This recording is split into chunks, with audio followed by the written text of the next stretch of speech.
नमस्कार, मैं हूं सैयद अली मेहदी और आप देख रहे हैं नवोदय टाइम्स यानी एनजीटी न्यूज। हुनर, कला खुदा की ऐसी देन है जो हर किसी को मैसर नहीं होती। एक आत्मा से रिश्ता होता है कलाकार का, और कलाकार को दीवाना भी कहते हैं कि वो अपनी धुन में होता है, उसे दुनिया की परवाह नहीं होती। और कहीं ना कहीं वो इस बात की तस्दीक करता है कि मैं ईश्वर के यहाँ से कुछ लेकर आया हूँ और दुनिया को कुछ देकर जाऊंगा। इस फलसफे को आप कितना मानती हैं? हाँ, आपने बिल्कुल जैसे मेरे मन के विचारों को अपने शब्दों में कह दिया है। बिल्कुल आप सही कह रहे हैं। बहुत अच्छा लगा सुन के आपके मुँह से कि आप एक कला को समझते हैं, कलाकार के मन को समझते हैं। बिल्कुल, कलाकार की ये कोशिश रहती है कि वो दुनिया को कुछ दे के जाए। आज जो दुनिया में हो रहा है, उसको एक नए ढंग से दिखाए। अपनी आत्मा में जो चल रहा है, दूसरों के विचारों में, दूसरे के मन में जो चल रहा है, वो कला के ज़रिए दिखाए। तो ये जो न्यूज़ होती है, इसको कला के ज़रिए हम दिखाते हैं।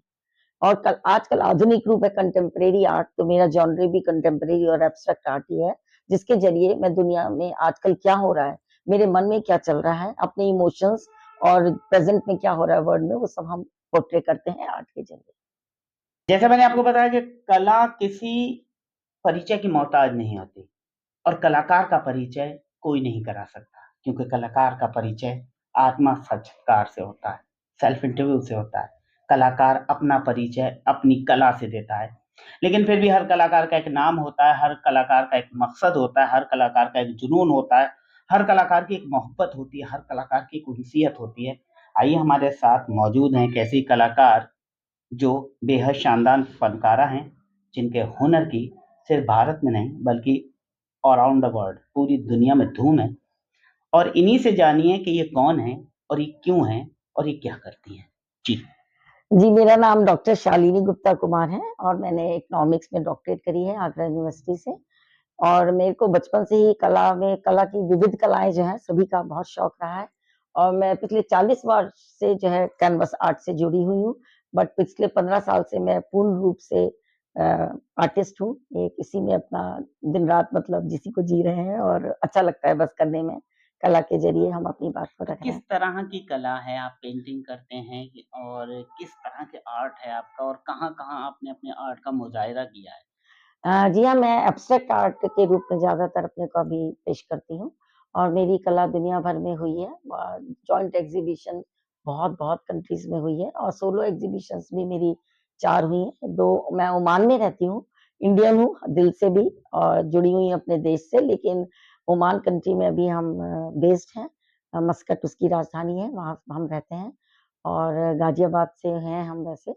और मैंने 4 अभी तक सोलो करी हैं और ये मेरा सौभाग्य है कि 5वीं में अब ललित कला अकादमी जो है हमारी मोस्ट प्रेस्टिजियस ओल्डेस्ट गैलरी, उसमें मेरा नई एग्ज़िबिशन है, दिल्ली। सोलो नई एग्ज़िबिशन दिल्ली। है नई दिल्ली ललित कला अकादमी में। और 2 मैंने सोलो ओमान में करी हैं और 2 मैंने अपनी सोलो एग्ज़िबिशन रशिया में करी हैं। तो ये मेरी 5वीं सोलो एग्ज़िबिशन है, जिसके लिए मैं बहुत ही उत्सुक हूँ और बहुत ही खुदा का शुक्रगुज़ार करती हूँ, ईश्वर का शुक्रगुज़ार हूँ कि उन्होंने मुझे ये अपॉर्च्युनिटी दी है।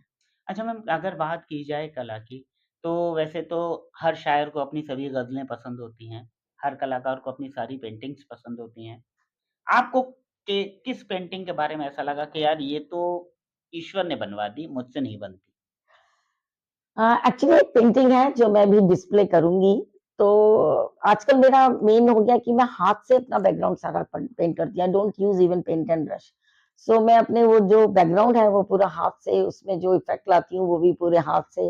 कलर्स मैं सब पोर करती हूँ और वो अपने हाथ से उसका बैकग्राउंड बनाती हूँ। उसके बाद एक नई टेक्निक है, मिक्स मीडिया आर्टिस्ट हूँ मैं मोस्टली अब। तो उसमें फिर उसके बाद उसको करती हूँ। तो वो मेरी डिस्प्ले हो रही है which is the biggest painting मैं वो अपने साथ लाई हूँ। तो वो मैं जो डिस्प्ले कर रही हूँ वो मेरी दिस कॉल्ड एक्सप्लोरिंग पीस। तो ये जो मेरी कुछ आर्ट वर्क्स वहाँ पे हम दिखा रहे हैं ललित कला अकादमी में, ये एक्सप्लोरिंग पीस है फॉर आवर सोल। तो जब मैं पेंटिंग करने बैठती हूँ तो to me it's like meditation, कि जैसे हम मेडिटेट करके कुछ वॉव! निकाल के आते हैं, तो वो फिर असली च अंतरात्मा से, अंतरात्मा से निकल के अंदर से आता जो है, निकल कर जो आता मुझे है। भी सुकून दे और आपको भी सुकून दे, देखने चल वाले को भी सुकून दे। चलिए चलिए एनजीटी का हाथ पकड़ के पिछले 40 साल पीछे चलते हैं। पहली पेंटिंग कहाँ बनी, दे कैसे बनी पहली और पे किसको दिखाई थी? क्या एप्रिसिएशन मिला था, या डाँट पड़ी थी? क्या बात है! तो मुझे बिल्कुल नहीं पता था कि मैं पेंटिंग इतना अच्छा कर सकती हूँ। जब मैं कि स्कूल डेज़ में थी, मैं साइंस स्टूडेंट थी, आपको कित विश्वास नहीं कितनी होगा। उम्र रही होगी? तब मैं 20 साढ़े 20-21 साल की थी जब मैंने ये रिसर्च शुरू करी। ओके। तो तब टाइम होता है, यूनिवर्सिटी जाते थे हम रिसर्च यस, के यस, लिए, यस। और वहीं पे मैंने एक ऑयल पेंटिंग क्लास जॉइन करी थी, और सबसे पहले मैंने एक लैंडस्केप बनाया था। तो वो रात का सीन था और ऑयल पेंटिंग थी, और जब मैं बना रही थी तो टीचर जो है वो सबके पास जाती थी, मेरे पास मुझे सिखाने आती नहीं थी कुछ। तो मैंने कहा मैडम आप मुझे भी कुछ बताइए। बोले आप इतना अच्छा कर रहे हो, मैं आपको क्या बताऊं। मैंने कहा अरे मैं अच्छा भी कर रही हूँ भैया। तो मेरी पेंटिंग उन्होंने सबको दिखाई, जब पहली खत्म हुई मुझे वो याद है, और मेरी सेकंड पेंटिंग आज भी मेरे पापा के घर में लगी हुई है। वाओ! तो वहां से मैं, मतलब आप देखेंगे उसको, एक बेबिंग ब्यूटी है जो इसमें एक नहाती हुई लड़की, लेकिन इतनी खूबसूरत उसमें कलर्स लगे हैं, इतनी खूबसूरत वो पेंटिंग है। तो मेरी सेकंड पेंटिंग, थर्ड पेंटिंग मुझे याद है मैंने माँ और बच्चे की बनाई थी, जो सबसे खूबसूरत दुनिया का रिलेशनशिप है। तो ये तीनों पेंटिंग मेरे जहन में एकदम उतरी हुई है, ऑयल पेंटिंग है, और आज भी वो हमारे पास है। एक अल्लड़-सी लड़की, एक कलाकार, एक अपनी धुन में रमती, एक बहता पानी और अचानक शादी हुई और एक जीवन साथी आ गया। अब विचारों में भी भिन्नता हो सकती थी, अब रास्ते भी अलग हो सकते थे। एक तरफ परिवार होता, एक तरफ शौक होता, तो यहाँ सामंजस्य कैसे हुआ? कैसे आपने तालमेल बैठाया? बस इसमें तो मैं सारा जो मैं आज तक हूँ, मैं अपने पति को उसका श्रेय देना चाहती हूँ, क्योंकि वो भी इंजीनियर है पेशे से। जैसे मैंने डॉक्टरेट की ना, लेकिन उनका बहुत ज़्यादा आर्टिस्ट दिल है, सभी चीज़ का उन्हें शौक है। उल्टा जब मेरी शादी हुई तो पहली बात तो मेरी रिसर्च पूरी नहीं हुई थी, वो भी उन्होंने कहा, और आर्ट का जो पहला कोर्स है, उन्होंने कहीं एडवर्टाइज़मेंट देखा कि कैमलिन का ये कोर्स है, तुम्हें आर्ट का शौक है, यू मस्ट जॉइन। उन्होंने ही मुझे एनरोल करा दिया। तो जो मैंने पहली आर्ट क्लासेस ली, और बॉम्बे में कैमलिन आपको पता है इंडिया की नंबर 1 कंपनी रही है, उसकी मैं फिर उस छोटे से कोर्स की बदौलत में इतनी, क्योंकि छोटा-सा मुझे कुछ सीखने को मिल जाए तो मैं थोड़ा ब कर लेती हूँ अपने आप। तो मेरे को कैमलिन कंपनी ने पूरी बॉम्बे का जो हमारी मीरा रोड और बोरीवली के आगे का एरिया, उसकी मैं पूरी इंचार्ज थी, and I used to give certificates all the students. I used to take workshop for the ladies. 2 दिन की वर्कशॉप लेती थी मैं, और उसकी कैमलिन की तरफ से सर्टिफिकेट देती थी। तो मैं पूरी एरिया टीचर रही हूँ कैमलिन की तरफ से, तो इन्होंने हमेशा साथ दिया।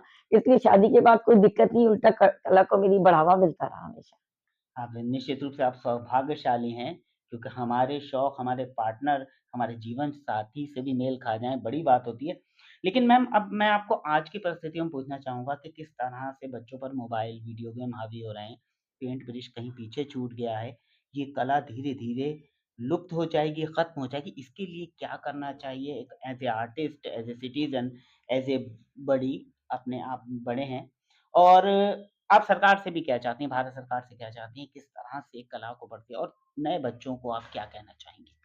नए बच्चे को मैं हमेशा ये कहना चाहिए, माता-पिता को थोड़ा-सा टाइम रखना चाहिए, कि उनको 2 घंटे तुम्हें बाहर ही खेलना है, या 2 घंटे तुम्हें मोबाइल और टीवी छोड़ के जो भी तुम्हें पसंद है, वो वाली तुम एक्टिविटी करो, चाहे वो आर्ट हो, चाहे कुछ भी हो। और देखिए ना, आर्ट इस तरह की लुप्त हुई थी, ना लुप्त हुई है।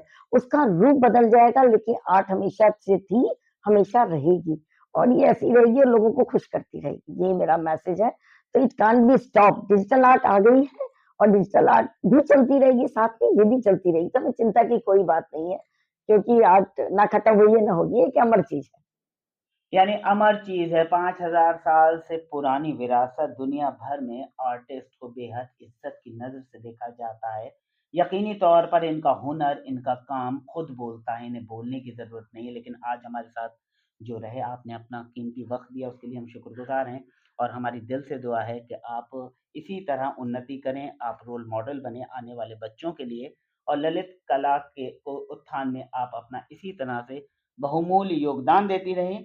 साथ ही मैं आपसे एक और इल्तिजा करना चाहूँगा कि मेरी इल्तिजा है कि आप इंटरनेट के माध्यम से और अन्य माध्यमों से बच्चों से भी जुड़ें और उन्हें टिप्स भी दीजिए। जरूर हमसे जरूर। बात करने के लिए बहुत-बहुत शुक्रिया। शुक्रिया आपका, NGTV and Navgraha Times, and all the best to you also, and thank you so much.